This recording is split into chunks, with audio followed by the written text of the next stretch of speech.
Hello. നമ്മൾ last ക്ലാസ്സിൽ എന്തൊക്കെയാണ് പഠിച്ചത്? 3 പ്രോബ്ലംസ് ചെയ്തിട്ടുണ്ടായിരുന്നു അല്ലേ? എന്തുമായി റിലേറ്റ് ചെയ്തിട്ടായിരുന്നു ലാസ്റ്റ് പ്രോബ്ലം? ഫ്രീക്വൻസി ആയിട്ട് റിലേറ്റ് ചെയ്തതായിരുന്നു. അപ്പോൾ നമ്മൾ അത്രയും കാര്യങ്ങളൊക്കെ പറഞ്ഞു. ഇനി നമുക്ക് അവിടെ ഒരു കുട്ടി കാര്യമായിട്ട് ചിന്തിക്കുന്നത് കണ്ടില്ലേ? എന്താണ് അവൻ ചിന്തിക്കണേ? How does the air near it vibrate when the tuning fork vibrates? ഒരു ട്യൂണിംഗ് ഫോർക്ക് വൈബ്രേറ്റ് ചെയ്യുമ്പോൾ അതിന് അടുത്തുള്ള എയർ എങ്ങനെയാണ് വൈബ്രേറ്റ് ചെയ്യണേ? ഓക്കെ, അപ്പോൾ നമ്മൾ ആ കാര്യമാണ് നോക്കാൻ പോകുന്നത്. The next topic is wave motion. A child conducted an experiment in connection with the transmission of sound in the school science club. A scene during the experiment is illustrated here. അപ്പോൾ ഒരു കുട്ടി ചെയ്ത science ക്ലബ്ബിൽ ചെയ്ത എക്സ്പെരിമെൻറ്റിൻ്റെ ഒരു സീനാണ് ഇവിടെ കൊടുത്തിട്ടുള്ളത്. Place light paper balls inside a long transparent tube closed at one end. ഒരു എൻഡിൽ ക്ലോസ് ചെയ്തിട്ടുള്ള ഒരു ലോങ് ആയിട്ടുള്ള ട്രാൻസ്പാരൻറ്റ് ട്യൂബ് എടുക്കുക, അതിനകത്ത് പേപ്പർ ബോൾസ് ഇടുക. Okay, then pass a loud sound with uniform frequency. Okay, uniform frequency ഉള്ള ഒരു loud sound ഇതിലൂടെ കടത്തി വിടുക and through the free end of the tube. അപ്പോൾ ഫ്രീ എൻഡ് ഓഫ് ദി ട്യൂബിലൂടെ ഒരു യൂണിഫോം ഫ്രീക്വൻസി ഉള്ള ലൗഡ് സൗണ്ട് കടത്തി വിടുക. Then the paper balls are seen vibrating back and forth from their equilibrium position. Equilibrium പൊസിഷനിൽ നിന്ന് back and ഫോർത്തിലേക്ക് ഇത് vibrate ചെയ്യുന്നതായിട്ട് കാണുന്നു. ഏത്? ഈ paper balls. Without moving the paper balls to the other end, they are found to be close in some regions and apart in some other regions alternatively. ഇതൊന്നും നമ്മൾ കൈകൊണ്ട് മൂവ് ചെയ്യിക്കാതെ തന്നെ ചില ഭാഗത്ത് പേപ്പർ ബോൾസ് അടുത്തിരിക്കുന്നതായിട്ടും ചില ഭാഗങ്ങളിൽ കണ്ടില്ലേ, ഈ ഭാഗം, ഈ റീജിയൻ ഇവിടെ ഒക്കെ ആൾട്ടർനേറ്റീവായിട്ട് എന്താണ് അടുത്ത് നിൽക്കുന്നതും അപ്പാർട്ടായി നിൽക്കുന്നതും അകലെ നിൽക്കുന്നതുമായിട്ട് കണ്ടു. How is it formed? ഇതെങ്ങനെയാണ് സംഭവിക്കുന്നത്? How is it formed? അപ്പോൾ അതാണ് നമ്മൾ കണ്ടുപിടിക്കാൻ പോകുന്നത്. Okay, let's do an activity. ഒരു ആക്ടിവിറ്റി ചെയ്യാം. Stretch both ends of a slinky placed on a table as shown in the figure. എന്താണ് സ്ലിംഗി? ഇതാണ് സംഭവം. സ്ലിംഗി നിങ്ങൾ കണ്ടിട്ടുണ്ട്, നമ്മുടെ പൂരപ്പറമ്പിലൊക്കെ നല്ല അടിപൊളി ഫ്ലൂറസൻ കളറിൽ പച്ച, മഞ്ഞ, ഓറഞ്ച് അങ്ങനെ ഈ ഒരു ഷേപ്പിലുള്ള ഒരു സംഭവം, ഒരു ടോയ് നിങ്ങൾ കണ്ടിട്ടില്ലേ? അതാണ് സ്ലിംഗി എന്ന് പറയുന്നത്.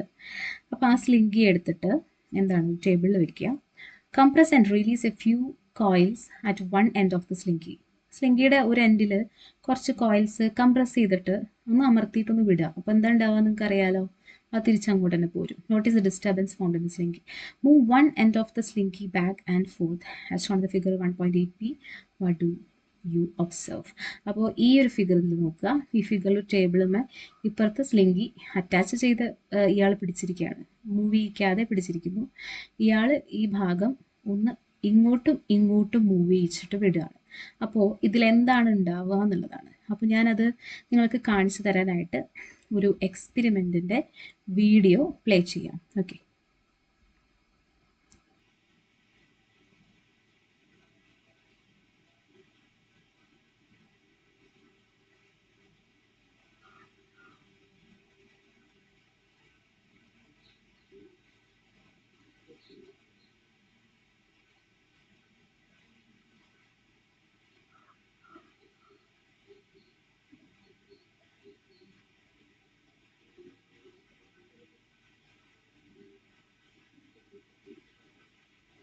ഈ സമയത്താണ് കേട്ടോ നിങ്ങൾ നന്നായി ശ്രദ്ധിക്കേണ്ടത്.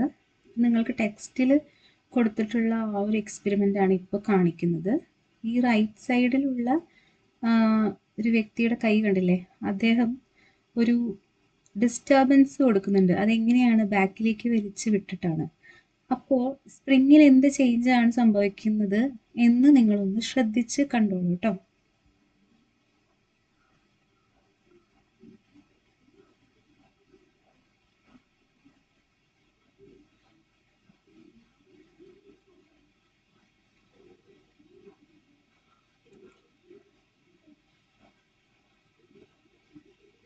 കണ്ടില്ലേ?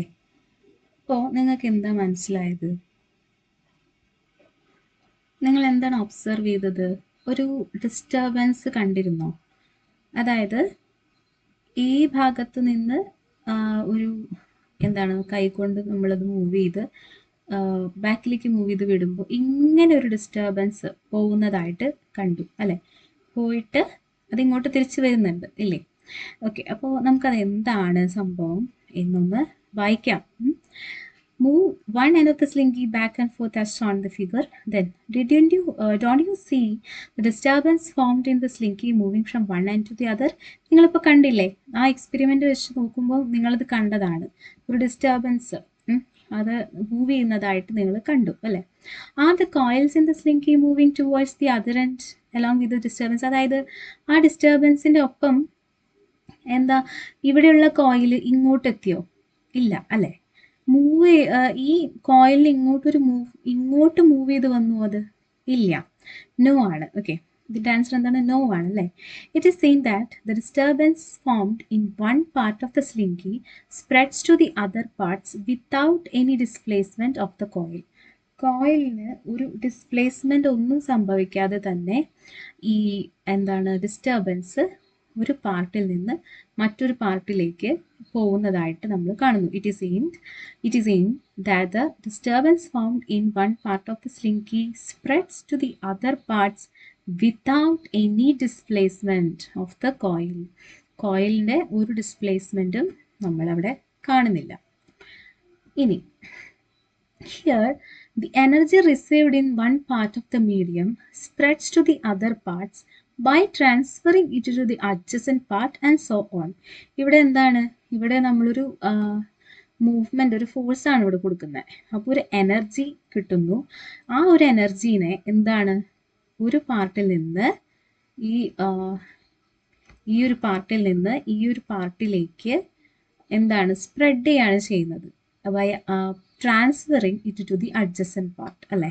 ഇപ്പോൾ ഫോർ എക്സാമ്പിൾ പറയുകയാണെങ്കിൽ ഈ ഒരു കോയിലിൻ്റെ കേസിൽ ഓരോ കോയിലിനും ഇപ്പോൾ ഇവിടെയുള്ള ഒരു ലെറ്റ് മീ ഡ്രോ ഇറ്റ്.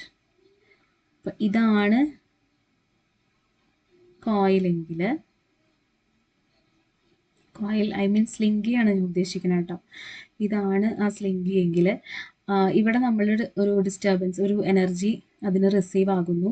ആ എനർജി ഈ കോയിലിലേക്ക് കൊടുത്ത് അടുത്ത കോയിലിൽ കൊടുത്ത് അടുത്ത ടേണിൽ അങ്ങനെ അഡ്ജസൻറ്റ് പാർട്ടിലേക്ക് കൊടുത്താണ് ഇതിനെ അറ്റത്തേക്ക് എത്തിക്കുന്നത് അല്ലേ? Here the energy received in one part of the medium spreads to the other parts by transferring it to the adjacent part. Okay. ഇനി നമ്മൾ വേവ് മോഷൻ. നമ്മൾ വേവ് മോഷന്റെ ഹെഡിങ്ങിന് താഴെയുള്ള കാര്യങ്ങളാണ് പറയുന്നത് അല്ലേ? Wave motion is one of the modes of transfer of energy from one part of the medium to the other parts. Wave motion എന്ന് പറയുന്നത് is one of the modes of ഈ വേവ് മോഷൻ എന്ന് പറഞ്ഞാൽ transfer of energy ആണ്. ഒരു പാർട്ടിൽ നിന്ന് മറ്റൊരു പാർട്ടിലേക്കുള്ള ട്രാൻസ്ഫർ ഓഫ് എനർജി, ഒരു മീഡിയത്തിൻ്റെ ഒരു പാർട്ടിൽ നിന്ന് മറ്റൊരു പാർട്ടിലേക്കുള്ള ട്രാൻസ്ഫർ ഓഫ് എനർജിനെയാണ് നമ്മൾ പറയുന്നത്? വേവ് മോഷൻ എന്ന് പറയുന്നത്. കുറച്ചുകൂടെ ഒരു നല്ല ഡെഫിനേഷൻ താഴെ കൊടുത്തിട്ടുണ്ട്. The continuous propagation of energy from one part to the other parts through oscillations is called wave motion. അപ്പോൾ ഇത് പഠിക്കുക. The continuous propagation of energy from one part to the other parts through oscillations. ഓസിലേഷനിലൂടെ ഒരു പാർട്ടിൽ നിന്ന് മറ്റൊരു പാർട്ടിലേക്ക് എനർജീനെ continuous ആയിട്ട് propagate ചെയ്യുന്നതിനെയാണ് wave motion എന്ന് പറയുന്നത്. കണ്ടിന്യൂസ് ആയിട്ടല്ലേ പോയത്? കുറച്ച് നേരം റെസ്റ്റ് ചെയ്തിട്ട് പിന്നെ പോവാം എങ്ങനെയല്ലല്ലോ, കണ്ടിന്യൂസ് ആയിട്ടാണ് പ്രൊപ്പഗേറ്റ് ചെയ്യുന്നത് energy. The continuous propagation of energy from one part of the medium to the other parts through oscillations വഴിയാണ് വേവ് മോഷൻ എനർജി പ്രൊപ്പഗേറ്റ് ചെയ്യുന്നത്. ഓക്കെ, അപ്പോൾ അതിനെയാണ് വേവ് മോഷൻ എന്ന് പറയുന്നത്. ഓക്കെ, ഒന്നും കൂടെ പറയാം. ദ കണ്ടിന്യൂസ് പ്രൊപ്പഗേഷൻ, ഇതൊക്കെയാണ് ഞാൻ പറയാറില്ലേ കീവേഡ്. ഇതൊരു കീവേഡായിട്ട് നിങ്ങൾ എടുക്കേണ്ടതാണ്.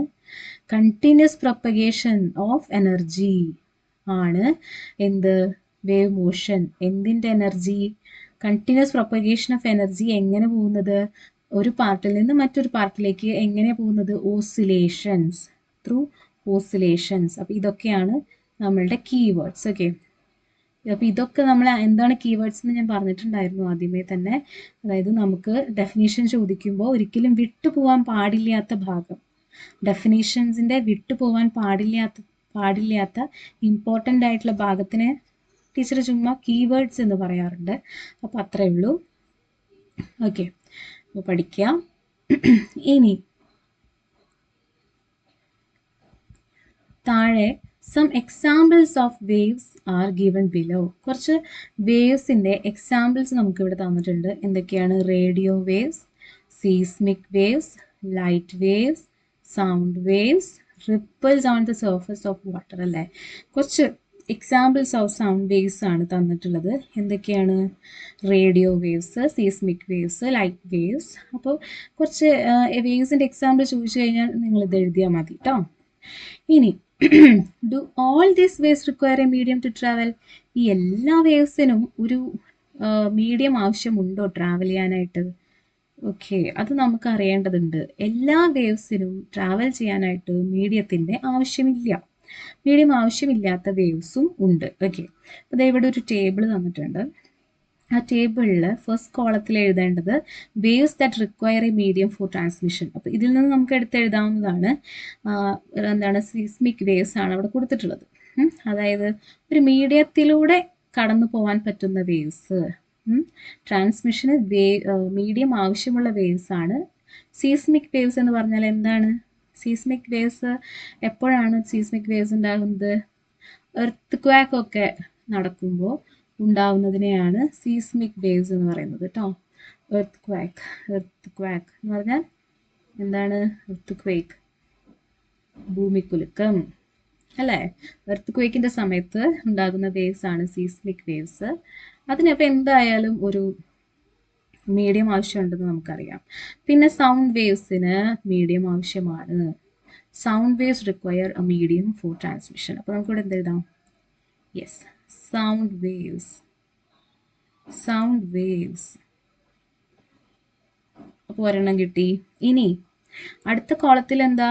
Waves that do not require a medium ആണ് കേട്ടോ. അപ്പോൾ അവിടെ റേഡിയോ വേവ്സ് അവർ ഓൾറെഡി എഴുതിയിട്ടുണ്ട്. മറ്റൊരു വേവ് ഇതിൽ നിന്ന് നമുക്ക് എടുക്കുകയാണെങ്കിൽ ലൈറ്റ് വേവ്സ്. ഏതാണ്?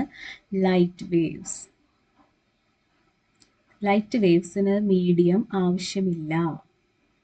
അതൊന്ന് നമുക്ക് ചിന്തിച്ചാൽ മനസ്സിലാവും. നമുക്ക് സൂര്യനിൽ നിന്നുള്ള ലൈറ്റ് ഭൂമിയിലേക്ക് പതിക്കുന്നത് ശൂന്യാകാശത്തൂടെയാണ് വരുന്നത് അല്ലേ? ശൂന്യാകാശം എന്ന് പറഞ്ഞാൽ വിച്ച് ഇസ് ഓൾമോസ്റ്റ് വാക്യൂം ആയിട്ടുള്ളൊരു സ്ഥലമാണ്. അപ്പോൾ അതുവഴി ലൈറ്റ് വേവിന് ട്രാവൽ ചെയ്യാൻ പറ്റില്ലെങ്കിൽ ഭൂമിയിലേക്ക് ഇത് എത്തുമോ? ഇല്ല. സോ ലൈറ്റ് വേവ്സിന് എന്താവശ്യമില്ല? ഒരു മീഡിയം, ട്രാൻസ്മിഷന് ഒരു മീഡിയം ആവശ്യമില്ലാത്ത ഒന്നാണ് ലൈറ്റ് വേവ് എന്ന് പറയുന്നത്. ഈ ലൈറ്റ് വേവ് എന്ന് പറയുന്നത് യെസ്, അത് താഴെ കൊടുക്കുന്നുണ്ട്, അപ്പോൾ പറഞ്ഞുതരാം.